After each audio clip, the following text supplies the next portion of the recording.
ba mapapagtagumpayan ang bumangon mula sa pagkadapa? Isa sa mga takot na mahirap labanan, ang takot na bumangon mula sa pagkakadapa. Ito ang pagsubok na minsang hinarap ng ka-wonder nating si Noel. Taon 2016 nang maputulan ng kanang paa si Noel dahil sa isang aksidente. Dito raw siya nagsimulang manlumo at mapanghinaan ng loob. Para kasi kay Noel, hindi lang isang paa kundi buong buhay niya ang nawala. Na-aksidente ako dahil lasing kami.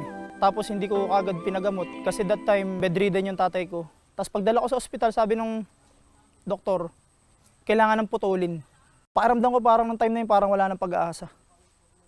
Yung bang sinisisi ko ng Diyos, bakit ganun? Bakit ganito? Bakit ako? Pero dahil sa kanyang mga magulang at anak, pinilit ni Noel na bumangon.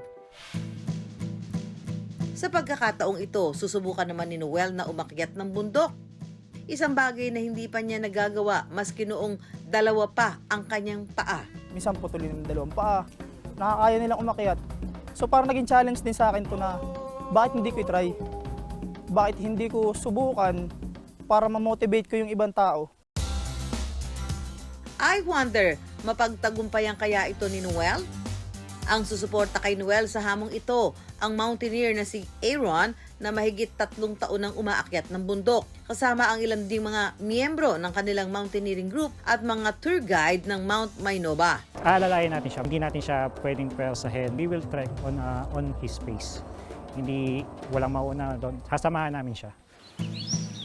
Kadalasan 2 hanggang 3 oras ang inaabot bago marating ang summit ng Mount Maynova. Sa kondisyon ni Noel, magiging doble raw ang hirap nito. Pero hindi raw siya pinanghihinaan ng loob.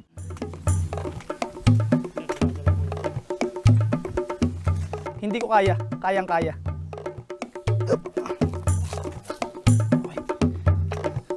Tirik ang araw ng umakyat ang grupo, mas delikado kasi kung aakyat ng madilim sa bundok. Pero wala pa mang 30 minuto, nagka-problema na agad ang grupo. Ang mga kamay ni Noel namamaltos na dahil sa kanyang saklay. Masakit, sir. Masakit. Gawa ng matigas tong hawakan. Ibalutan lang natin. Try mo yan.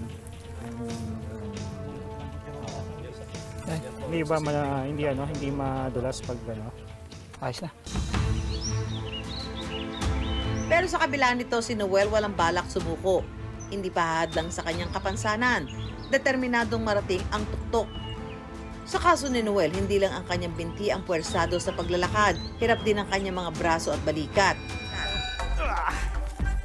Sa bawat hakbang kasi, dito napupunta ang puwersa para buhatin ang kanyang katawan. Kaya naging madalas ang paghinto ng grupo para makapagpahinga si Noel.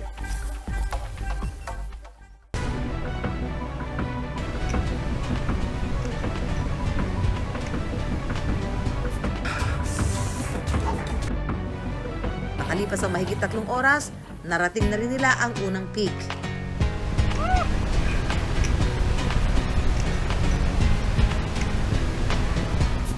Sa dinami-dami ng pinagdaanan ko sa buhay, kinaya ko lahat.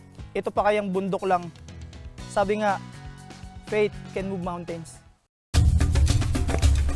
Pero hindi pa tapos ang kanilang misyon dahil karagdagang 30 minuto pa ang bubunuin ni Noel bago marating ang summit. Ito ang pinakamatarik na parte sa kanilang nadaanan.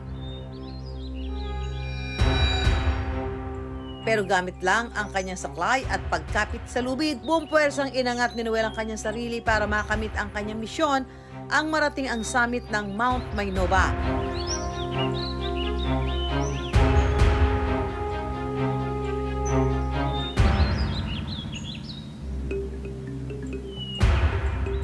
Sulit ang lahat ng hirap at pagod. Congrats. Thank you. Actually, sir, hindi ko may paliwanag yung kasiyahan na nararamdaman ko eh. Kasi parang nawala lahat yung pagod ko. Kasabay ng nalalapit na paglubog ng araw, sa harap ng makapigil hiningang tanawin ng mga ulap at bundok, sa katuparan ng kanyang pangarap. Napatunayan ni Noel na walang pagsubok na hindi malalagpasan kung may determinasyon at tiwala sa sarili. Hindi na sir, hindi ko na ulitin. Kasi uulit-ulitin ko pa.